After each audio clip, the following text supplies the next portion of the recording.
एक बड़े शहर में रतनलाल अपनी बेटी संध्या और छोटे बेटे कुणाल के साथ रहता है। रतनलाल बहुत गरीब है और शराबी किस्म का आदमी है। वो रिक्शा चलाकर अपना जीवन यापन कर रहा है। रतनलाल एक अधेड़ उम्र के आदमी योगेश्वर को कभी कभी अपनी रिक्शा से मार्केट या मंदिर छोड़ता है और कभी कभी बाजार से उसका सामान भी ले आता है।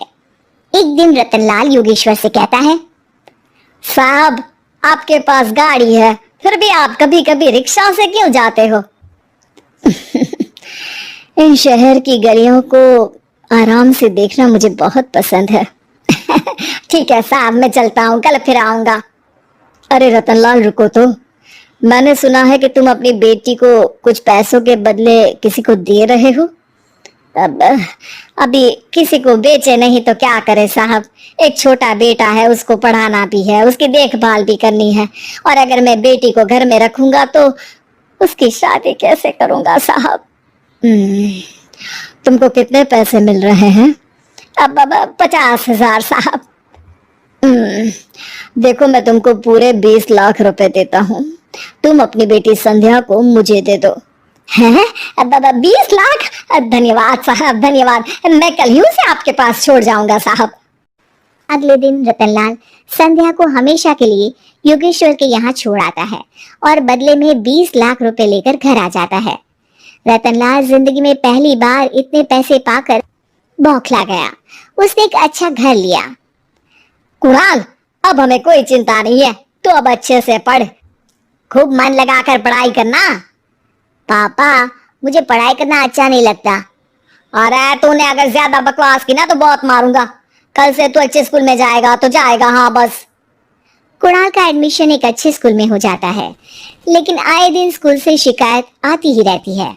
10 साल बाद एक दिन प्रिंसिपल मैडम रतनलाल को स्कूल में बुलाती है। रतनलाल, आपका बेटा कुणाल बहुत आवारा हो गया है और ये बिल्कुल भी पढ़ाई नहीं करता है, बल्कि उसका दिमाग गलत कामों में जा रहा है। अब मैं उससे बात करूंगा मैडम। ठीक है, आज ये आखिरी मौका है, अगली बार तो मैं उसे स्कूल से ही बाहर निकाल दूंगी।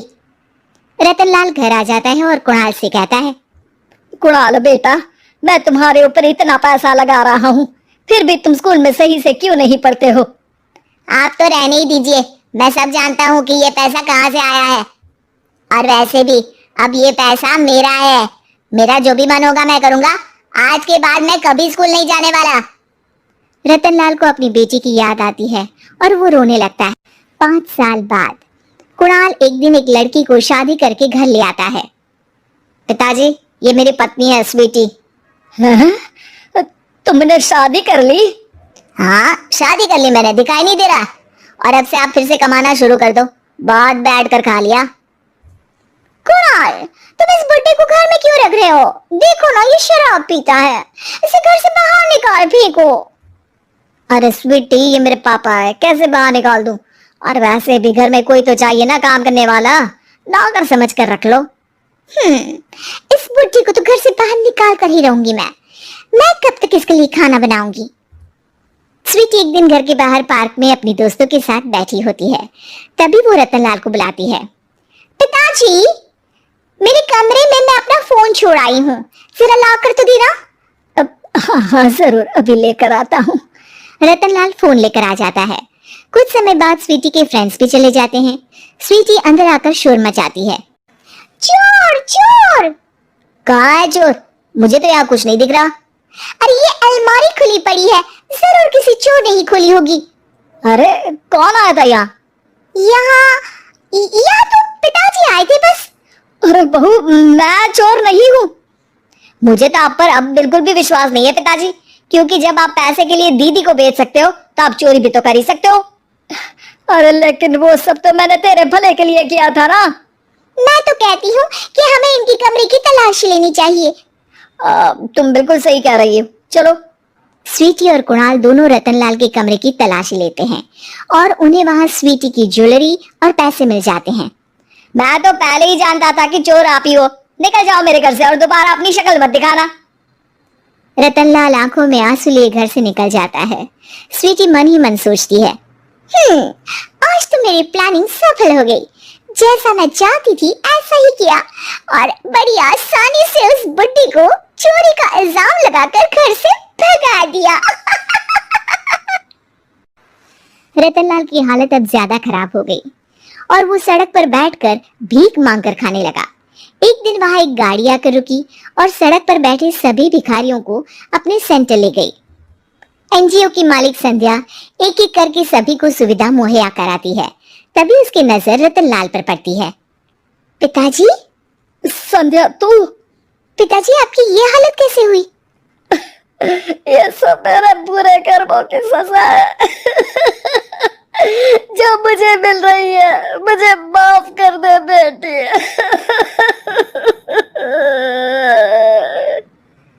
पिताजी, मैं आप पर बिल्कुल भी गुस्सा नहीं हूँ, क्योंकि आपने मुझे यहाँ भेजकर अच्छा ही किया। मेरी जिंदगी बदल गई। लेकिन ये सब हुआ कैसे बेटा? आप ये नए कपड़े पहनो, तब तक मैं योगेश्वर अंकल को बुला कर लाती हूँ। योगेश्वर अंकल? हाँ अंकल। योगेश्वर जी ने तुझसे शादी नहीं की थी?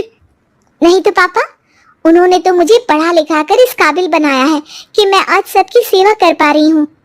रतनलाल पश्चाताप करके रोता रहता है। तभी योगेश्वर भी वहां आ जाता है।